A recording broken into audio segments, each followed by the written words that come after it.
So if you're thinking of moving to Knoxville, Tennessee, there are some things you need to know so that the transition is easier and you don't get stuck sticking out like a sore thumb. So I'm going to help you out with this short buyer's guide to moving to Knoxville, and we're going to get started.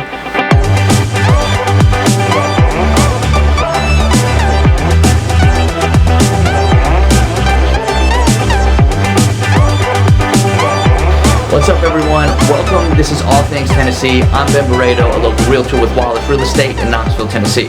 Today I'm going to discuss things that you should probably know before you move to Tennessee. That way you get around a little easier, life's a little easier. You don't stick out like, as that person that just relocated from out of state. You fit in a little better.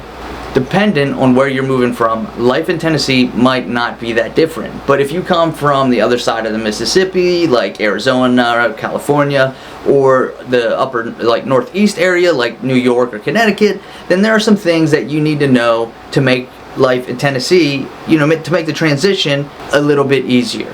So let's start off with the first thing that you need to be aware of. And this kind of surprised my family when we moved here back in 1994, and that's from August until December, this is volunteer country.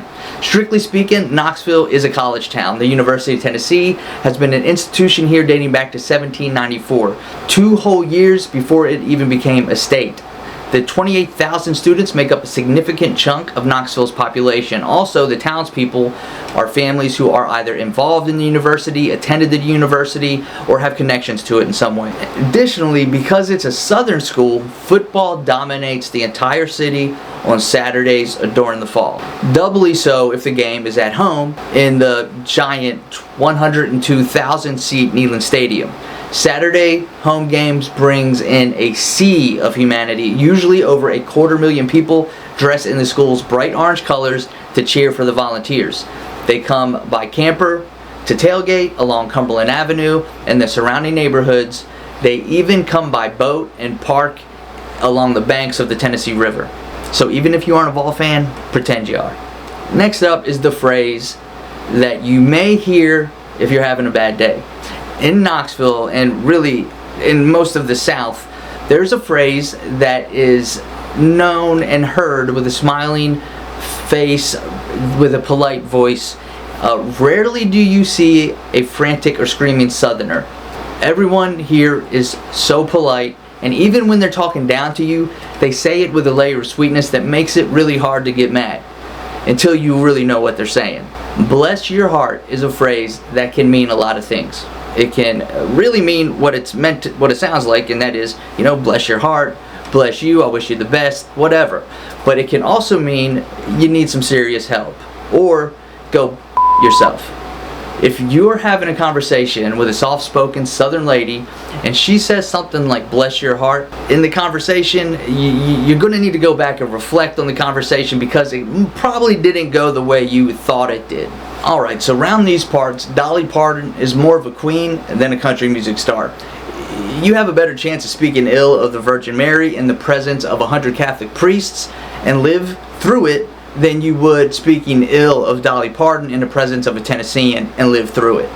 Dolly Parton was born in a 1-bedroom cabin in Sevierville in 1946 and was raised by a poor sharecropper and tobacco farmer until she hit it big as a country music star.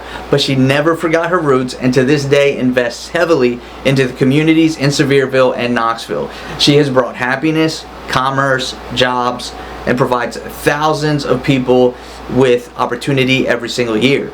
Dolly Parton is the matron saint of East Tennessee, so you'll be smart to remember that and respect it if you want to live here.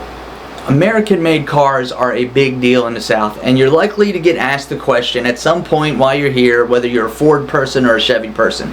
But even more than that, you'll want to at least be familiar with NASCAR. NASCAR is popular in the South, both for our love of American muscle cars, our love of racing, and the history connected to it. You see, bootlegging was a big deal in this area. Appalachian bootleggers would race across state lines, running from the police with souped up cars to sell their goods all over the country. And over time, the tradition of illegal racing has lived on through NASCAR. Another reason it's so beloved is because it's held in Bristol, Tennessee, aka Bristol, Virginia, in Bristol. Listen, if you're planning to make a move soon, regardless of where you're going, it's very likely you'll need to sell your house first. Whether you sold before or if this is your first time, everyone could use some tips to make it easier. So if you're open to a little bit of help, you should check out my blog post and video where I tell you how to sell your house fast by giving you 7 tips to make life easier when selling your home. You can find that link in the description. Additionally, while you're here, if you're enjoying the video, please give it a like, subscribe to the channel so you don't miss more. And as always, if you're in the area and you need a realtor, give me a call. I'd love to help you out. Alright, now let's wrap up this video. Okay, so more important than anything to survive in the South is to be able to communicate. Down here in the South, we have certain ways of talking. Not everyone speaks this way, but you definitely are going to come across people that speak this way, so you need to be familiar with it so you can survive. It references back to the bless your heart point I made earlier. So here are some examples of things that you're going to hear. Y'all. Though y'all is inherently plural in addressing a larger group of people, all y'all is an occasionally used phrase, or not really occasionally. Like, all soda is called Coke in some areas and all tea is sweet unless otherwise noted. Y'all is a crucial piece of Southern verbiage deeply ingrained in our culture. The next phrase is fixin' to. I'm fixing to tell you that this phrase is as Southern as sweet tea. When you're fixing to do something, it's going to happen. You're going to get it done, but you also may decide to take your sweet time doing it. Next up is it doesn't amount to a hill of beans. In the South, a hill of beans is its own measuring stick. Whether you're talking about volume, value, a hill of beans isn't worth much. That means whatever you're talking about is worth less than very little. Blowing up a storm. If you've ever been caught in a summer storm, you know that you can feel, smell, and see a storm blowing up across the wide southern skies. These skies can darken at a moment's notice, and summer afternoons often see winds churning and heavy rain clouds blowing in to cool that southern summer heat. Over yonder. When you're in the South, over yonder is a distant direction, any direction. The phrase may be accomplished by gesturing, indicating north, south, east, or west, over yonder down the road, over yonder past the cotton field, over yonder towards the water tower. This phrase can be intensified with the additional of the word way, as in way over yonder.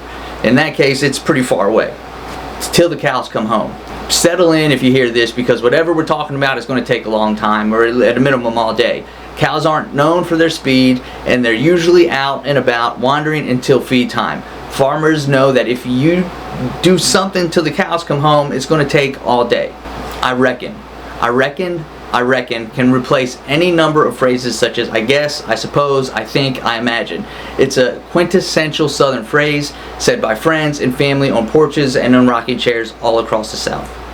As you can see, we have our own culture down here in Tennessee, and if you want to fit in and have an easier go of it, all you need to do is get familiar with it.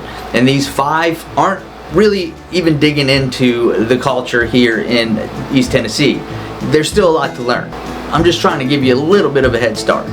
Well, that's it for today's video. I hope you found it enjoyable and insightful. As always, thanks for stopping by. I appreciate it, and I'll see you next week. And until then, have a good day, and yeah, bye.